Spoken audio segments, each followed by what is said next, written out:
Next, create another for of loop that loops through the array, r parameter rather. The variable name for the for of loop should be called num. So for of loop should be written like this, the for, then a parentheses.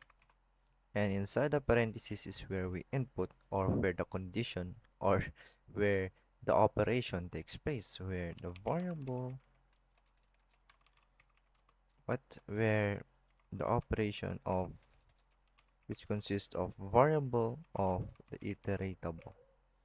So let's declare, so we know that our variable should be called num, and I use const to result less errors on my iterations, and then the variable of the num should be num, and then the variable name of the variable is num, and then the collection of the num is an array with the parameter name of r.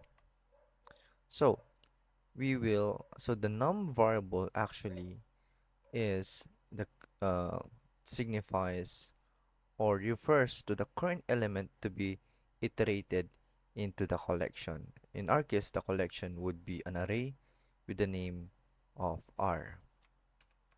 So that would be it. Nice.